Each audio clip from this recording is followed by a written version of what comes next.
হ্যাচু করবো না,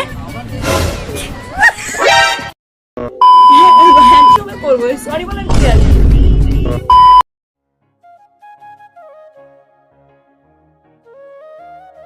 আজ আমার বান্ধবী শেখাচ্ছিল কি করে বড় লোকদের মতন হাঁচতে হয়। Hello everyone, welcome back to my another video. আশা করছি সকলে খুব ভালো আছো। আজকের ভিডিওটা একটু কিন্তু অন্যরকম।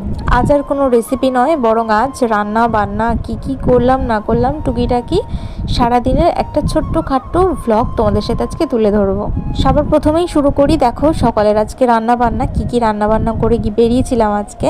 তো দেখো এখানে শাক ভাজা করেছিলাম, ওই সবুজ নোটে শাক, বাদাম বড়ি দিয়ে, কাঁচা লঙ্কা দিয়ে।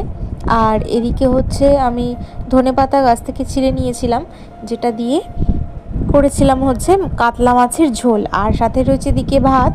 আর কাতলা মাছটা কিন্তু এমনি করিনি, আজকে আলু আর পটল দিয়ে করেছিলাম, একদম সিম্পল ভাবে, খুব হালকা পাতলা মশলা দিয়ে আজকে মাছটা করেছিলাম। এরকম পাতলা পাতলা মাছের ঝোল কিন্তু খেতে খুব ভালো লাগে। আর যেহেতু গরমকাল পড়েই গেছে, তাই এখন কিন্তু পাতলা পাতলা খাবারই খেতে ভালো লাগে। এই ছিল আজকের মেনু, আর সাথে তো চাটনি পাঁপড় আছেই। আর এরপরে তোমাদের সাথে শেয়ার করছি, দেখো একদম বিকেলে দোকান খোলার ভিডিও।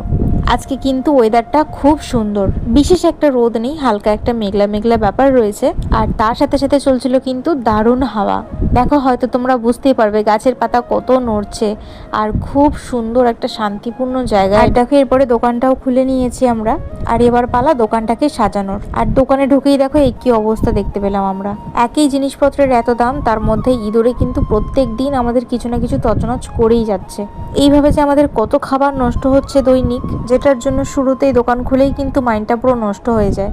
যাই হোক, কিছু করার নেই, কাজ তো করতেই হবে। তারপরে আমি কিন্তু ফ্রিজটা পরিষ্কার করে নিয়েছিলাম। আসলে কি বলতো, আমাদের দোকানটা একদম রাস্তার পাশে হওয়াতেই সারাক্ষণ ধুলো আসতে থাকে। বর ভেজে নিচ্ছিল পকোড়াগুলো, এদিকে আজকে চিকেন স্যাটে, চাইনিজ সিঙ্গারা আর বড় চিকেন পকোড়া আজকে রেডি হচ্ছিল। আর আজ এসেছিল আমার এই বান্ধবী, আর ও আসা মানেই কিন্তু আমাদের প্রচুর হাসি ঠাট্টা হয়। বাই দ্য ওয়ে, ও কিন্তু আমার স্কুল ফ্রেন্ড, ওর নাম রাজশ্রী। ও কিন্তু আমাকে গসিপ পার্টনার বলে ডাকে, যদিও আমরা অতটাও গসিপ করি না। ওই আর কি, বান্ধবীরা এক জায়গায় থাকলে যা হয় আর কি, এই সব তো হতেই থাকে, তাই না? আর আমরা এত কেন হাসছিলাম জানো? শুনলে তোমরাও হাসবে। আমি হাঁচু করে এমন হাঁচি সবাই উড়ে যায়। আরে নেকা হাঁচি করে, আর একজন কত ভদ্রভাবে হাঁচি করে, কিরকম করে সরি পাবলিক প্লেসে দেখবি অনেকে হাঁচি করে নাকটা এরকম টিপে দেয়। আর আমি সরি বলিস, তুই কি সরি বলবে? হাঁচি করবো, সরি কি আছে? আমরা কাশলে দেখবি